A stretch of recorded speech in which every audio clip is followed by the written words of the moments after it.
Pour encore plus de contenu XionXS, n'hésitez pas à aller en librairie pour vous procurer notre nouveau livre Petit manuel d'enchantement pour sorciers débutants, pour cesser d'être un moldu et enfin devenir un vrai sorcier.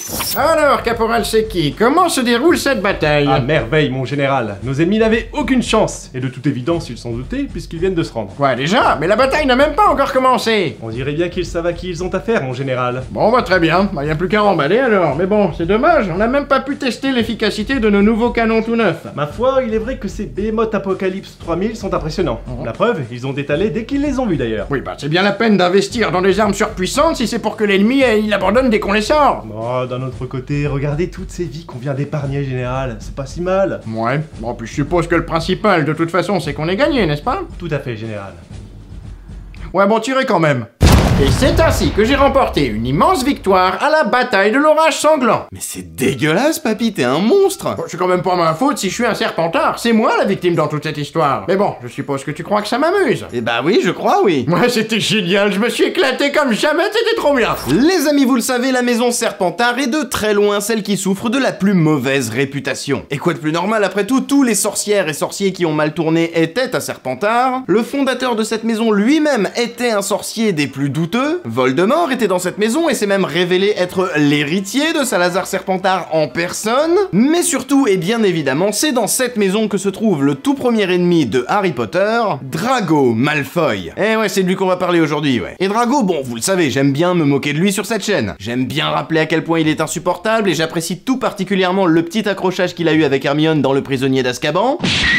Et je sais que je le place tout le temps, mais en même temps, à chaque fois que j'aurai l'occasion de le placer, je le placerai. Mais aujourd'hui, j'ai décidé d'être gentil avec lui. J'ai décidé de lui rendre justice et d'enfiler les habits des Serpentards. Exceptionnellement, hein, calmez-vous les Serpentards qui nous regardent là. Juste le temps d'une vidéo pour vous parler d'une théorie qui concerne justement ce cher Drago. Parce qu'il y a une théorie qui le concerne que je trouve vraiment particulièrement intéressante. Une théorie assez connue, mais qui vaut carrément le détour. Ok, mais pourquoi tu veux nous en parler si elle est si connue alors? Eh bien papy, parce qu'il se trouve qu'elle fait débat cette théorie. Et que la plupart des gens qui la connaissent, soit ils la trouvent très bien, soit ils la détestent. Et en général, quand on la trouve sur différents sites comme ça qui parlent un peu de toutes les théories Harry Potter, ce qu'on y trouve ne va jamais vraiment très loin et se contente d'à peine effleurer la surface de ce magnifique iceberg, alors qu'en réalité, il y a vraiment beaucoup de choses à dire. Alors aujourd'hui, voilà ce qu'on va faire. Aujourd'hui, on va trancher une bonne fois pour toutes. Et je vais vous montrer en quoi cette théorie est loin d'être ridicule et qu'elle est même carrément plausible. Et à la fin de cette vidéo, qui sait, peut-être que vous aussi vous serez convaincu que Drago pourrait bien cacher un sombre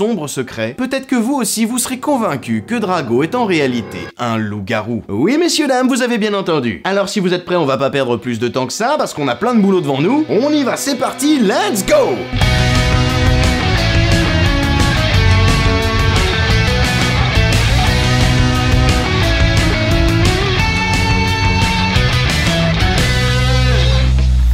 Bon, alors déjà dans l'univers de Harry Potter, il n'y a pas 50 moyens de devenir un loup-garou. En fait, il y en a même qu'un seul. Il faut s'être fait mordre par un autre loup-garou. Ce qui veut dire qu'à un moment donné, Drago a forcément dû se faire mordre par un loup-garou. Hop, hop, hop, hop, doucement mon petit père, parce qu'on dirait bien que tu pars du principe que Drago serait forcément un loup-garou. Mais je suis désolé, ça reste encore à prouver ça. Et puis d'abord, quand est-ce qu'il se serait fait mordre? Et par qui? Ah ouais, c'est vrai que même si cette théorie est assez connue, je vais quand même devoir vous expliquer 2 ou 3 trucs avant, sinon vous allez rien comprendre. Bon, bah vous savez quoi? On va tout reprendre depuis le début. En fait, à la base, l'idée est née dans l'esprit des fans de la saga, comme quoi Drago serait un loup-garou, à partir de Harry Potter et le prince de sang mêlé. Parce qu'avant ce bouquin, on avait un Drago fier, arrogant et complètement insupportable, mais dans le prince de sang mêlé, on se retrouvait soudainement avec un Drago stressé, apeuré et beaucoup moins sûr de lui qu'auparavant. Bah oui, mais bon, c'est normal, Voldemort lui a quand même demandé de tuer Dumbledore, j'aimerais bien t'y voir. Toi, t'es stressé quand tu trouves pas ta deuxième pantoufle déjà, donc excuse-moi, mais bon... Et pourtant, on en a déjà parlé maintes et maintes fois, 90% du temps, c'est sous le canapé. Oui, c'est vrai qu'il y a ça, mais le problème c'est que ça ne me semble pas du tout suffisant. Déjà parce que faire de Drago un mange-mort, ça ressemble pas du tout à une punition, c'est même limite une marque de reconnaissance, mais surtout parce que oui, je le rappelle, c'était censé être une punition. Voldemort est furieux contre la famille Malfoy au début du Prince de sang mêlé, et il a de bonnes raisons de l'être. Déjà à cause de l'échec cuisant subi par Lucius au département des mystères à la fin de l'Ordre du Phénix, durant lequel la prophétie que Voldemort voulait récupérer a été détruite par sa faute, mais en plus si on ajoute à ça le fait que Lucius est aussi responsable de la destruction de l'un des Horcruxes de Voldemort dans Harry Potter et la Chambre des Secrets, parce que c'est quand même bien à cause de lui que le journal a été détruit, hein, je pense que Voldemort a de bonnes raisons d'être ultra vénère contre les Malfoy, ouais. Et jusque-là, qu'est-ce qu'il a fait pour montrer sa colère? Ou pire quoi, il a piqué la baguette de Lucius.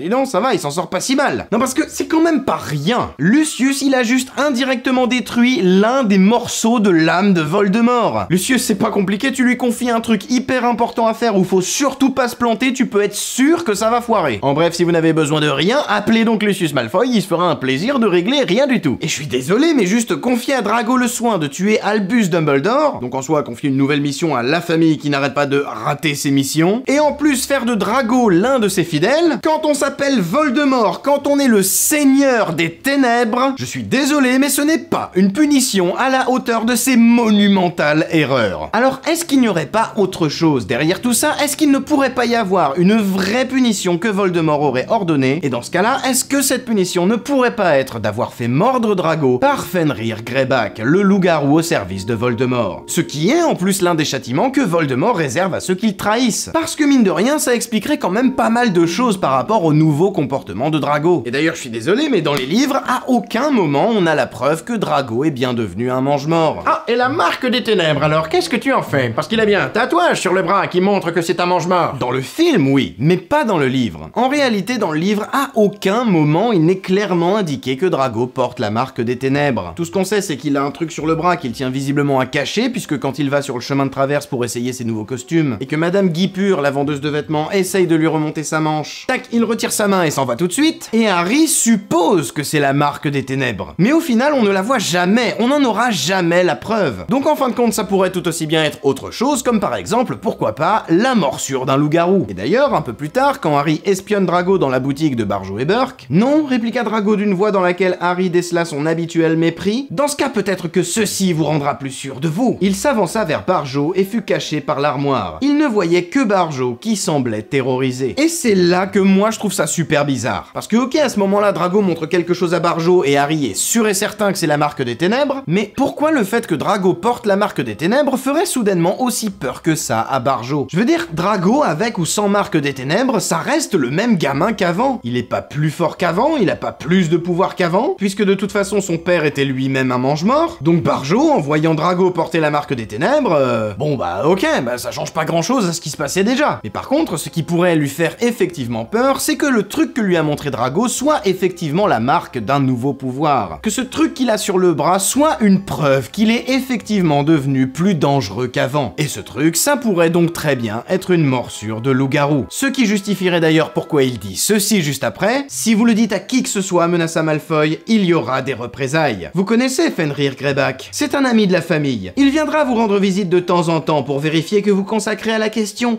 toute l'attention qu'elle mérite. Donc, en gros, il lui montre un truc qu'il a sur le bras et juste après, il évoque Fenrir Greyback. Un peu comme si ces deux choses avaient un rapport l'une avec l'autre. Et effectivement, quoi de mieux pour prouver à Barjo qu'il connaît bien personnellement Fenrir Greyback que de lui montrer une morsure de loup-garou, pour ensuite essayer de l'intimider avec ça. Parce que Greyback, il est quand même pas mal réputé pour sa sauvagerie et sa dangerosité. Et d'ailleurs, comme on l'a déjà dit, le fait que Drago porte la marque des ténèbres, c'est quelque chose que Harry pense, mais au-delà de ça, il n'y a que Harry qui le pense. Hermione, elle, n'arrête pas d'essayer de lui dire qu'elle n'est pas d'accord et qu'elle ne pense pas que Drago est devenu un mange-mort. Par contre, ce qu'on sait, c'est que Harry est extrêmement doué pour émettre des hypothèses et porter des accusations à l'encontre de Drago sans avoir la moindre preuve, sur une simple intuition. Comme par exemple la fois où il a accusé Drago d'être l'héritier de Salazar Serpentard parce qu'il est méchant avec moi, et en général, il se trompe tout le temps. Et il le fait pas qu'avec Drago d'ailleurs, parce que même avec le professeur Rogue, juste sous le prétexte qu'il l'aime pas, il l'accuse de tout et de rien tout le temps. Mais quel sale gosse, ce Harry, décidément, mais qui l'a éduqué? Bah les Dursley du coup. Ah oui.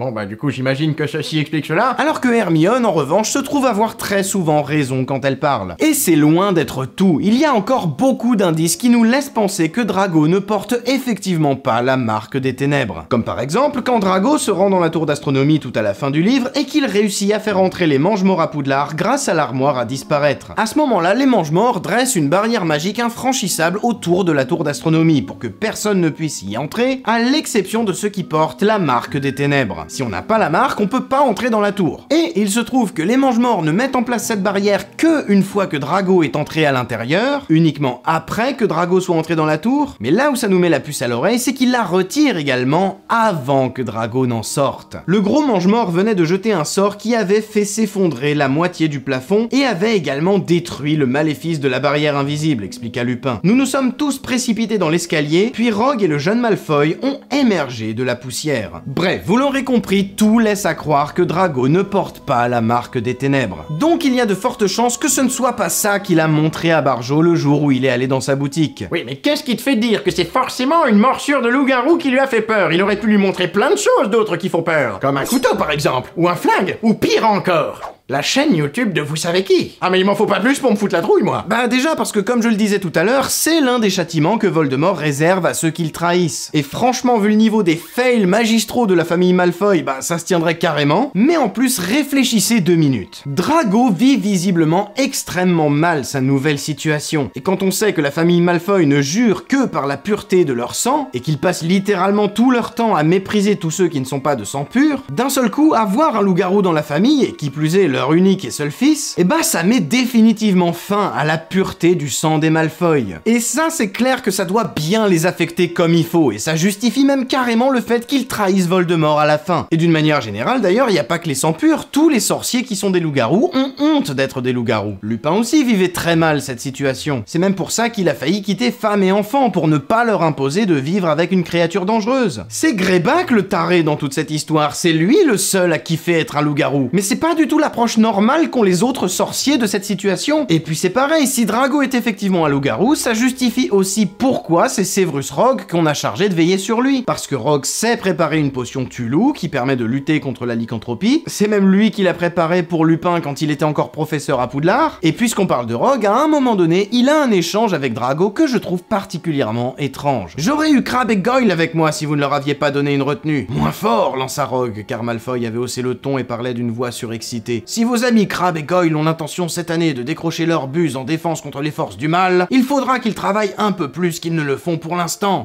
Comme si nous avions besoin de nous défendre contre les forces du mal. Alors, pourquoi est-ce que je trouve ça bizarre à votre avis? Eh ben en gros, si je résume, ce qu'on est en train de nous dire, c'est que Severus Rogue, qui passe son temps à chouchouter les Serpentards, qui ne les punit jamais, même quand ils font clairement de la merde, d'un seul coup il se met à coller 2 d'entre eux, et qui plus est, 2 enfants d'autres Mange-Morts. Je sais pas pour vous, mais moi j'y crois pas du tout. Et en plus il les colle, mais soi-disant c'est pour rattraper leur retard en défense contre les forces du mal. Donc déjà et je rejoins Drago là-dessus, mais d'où ils ont besoin de progresser en défense contre les forces du mal, alors que c'est littéralement eux les forces du mal? Mais surtout 2, pourquoi est-ce qu'ils les collent? Si c'est pour en réalité leur donner des cours supplémentaires? Si c'est pour leur donner des cours supplémentaires, pourquoi est-ce qu'il les met en heures de retenue au lieu de leur donner, je sais pas, des heures de cours supplémentaires par exemple? Et bah justement, on est d'accord que ce sont des heures de cours qui servent à progresser en défense contre les forces du mal, n'est-ce pas? Du coup, est-ce que ces cours ne seraient pas justement des cours qui serviraient à expliquer à Crabbe et Goyle comment ils doivent se comporter en présence d'un loup-garou? Les loups-garous qui font, je le rappelle, partie justement des forces du mal. Il leur avait d'ailleurs déjà donné un cours là-dessus dans Le Prisonnier d'Azkaban. Et du coup, est-ce qu'ils ne chercheraient pas à dissimuler ces heures de cours supplémentaires pour ne pas risquer de révéler le secret de Drago en les faisant passer auprès de tout le monde pour des heures de retenue, afin d'éviter que des gens se mettent à soupçonner quelque chose? Pourquoi pas, mais dans ce cas-là, pourquoi est-ce qu'il est si évasif? Pourquoi est-ce qu'il lui dit pas tout simplement à Drago? Eh bah tout simplement pour que Drago ne se braque pas. Parce que déjà, vu comment il est sur la défensive, si Rogue lui avait dit « Ah bah je suis en train d'apprendre à tes potes comment ils doivent se comporter avec toi quand t'es sous ta forme de merde là », ou même pourquoi pas de leur expliquer comment ils doivent administrer la potion Tulu à Drago sans qu'ils s'en rendent compte, ou même pourquoi pas de la préparer eux-mêmes, on peut tout imaginer après tout, bah je sais pas pourquoi mais je doute qu'ils le prendraient vraiment bien. Et c'est pas tout, il y a encore autre chose, écoutez un peu ce que dit Voldemort à Drago quand ils sont en train de discuter du fait que Lupin et Tonks sont en train d'attendre un enfant. Il lui dit « Peut-être que tu pourras garder les petits ». Mais ça veut dire quoi exactement cette remarque? Pourquoi Drago serait-il mieux placé qu'un autre pour garder les enfants de Rémus Lupin? Et surtout qu'il est quand même un petit peu jeune, non, pour garder des enfants, le petit. Ça a pas vraiment de sens de lui dire un truc pareil. Eh bah effectivement, papy, ça n'a aucun sens. Ça n'a aucun sens, sauf si Drago est un loup-garou. Parce que cette réflexion, ça peut être pour lui rappeler qu'il est concerné et qu'il peut s'occuper de bébé loup-garou sans risquer de se faire mordre, parce que de toute façon, il a déjà été mordu. D'accord, je vois. Donc Drago serait effectivement un loup-garou. Mais dans ce cas-là, pourquoi est-ce que c'est pas plus clair? Pourquoi est-ce que c'est pas écrit dans le livre, tout simplement. Oui, mais pourquoi ça devrait forcément être clair? Je te rappelle que c'est pas la première fois que J.K. Rowling ne nous dévoile pas tout ce qu'il y a à savoir sur un personnage dans sa saga. Comme par exemple, et pour ne citer que ça, l'homosexualité de Dumbledore. Et c'est ça qui est cool dans Harry Potter, c'est que c'est un livre qui a pas besoin de tout expliquer. Parfois, on peut juste essayer d'imaginer un peu les choses par nous-mêmes et de se faire nos propres hypothèses. Durant toute l'histoire, d'ailleurs, la menace que représente Greyback par rapport à la possibilité de se faire mordre et transformer en loup-garou est omniprésente. Cette menace fait peur à tout le monde et pourtant, on ne le voit jamais vraiment passer à l'acte et réellement transformer un enfant en loup-garou. Mais alors, pourquoi avoir fait planer une telle menace si c'est pour que le coup près ne tombe jamais? Sans jamais qu'aucun des personnages principaux ne soit finalement vraiment transformé en loup-garou. Parce que oui, bon, il y a Bill, mais Bill ça compte pas vraiment, c'est pas comme si c'était l'un des personnages principaux de l'histoire. Eh bien peut-être que justement le coup près est tombé. Et non pas comme on aurait pu l'attendre sur l'un de nos 3 héros, qui avait toutes les raisons d'avoir peur que ce châtiment finisse par leur arriver, mais au contraire quelqu'un qui ne s'en méfiait pas et qui se trouvait du même côté que Fenrir Greyback. Et peut-être que finalement c'est Drago que Greyback a transformé en loup-garou. Je sais pas ce que vous en pensez, mais moi en tout cas j'y crois à fond. Et voilà les amis, c'est la fin de cette vidéo, j'espère qu'elle vous a plu. Si c'est le cas, n'hésitez pas à me le dire dans les commentaires, n'hésitez pas à vous abonner en cliquant sur le bouton qui s'affiche juste au milieu de votre écran, et si vous voulez poursuivre un petit peu l'expérience, n'hésitez pas non plus à aller regarder l'une de ces 2 vidéos que je vous affiche juste ici, toutes les 2 sur Harry Potter, j'espère qu'elles vous plairont, normalement elles devraient vous plaire parce qu'elles sont vraiment très bien, et en attendant la prochaine vidéo, je vous laisse me dire si vous croyez à cette théorie ou pas dans les commentaires, est-ce que vous en avez une autre, et comme d'habitude vous le savez, moi je vous fais tout plein de gros bisous, à la prochaine, c'était Xio, ciao.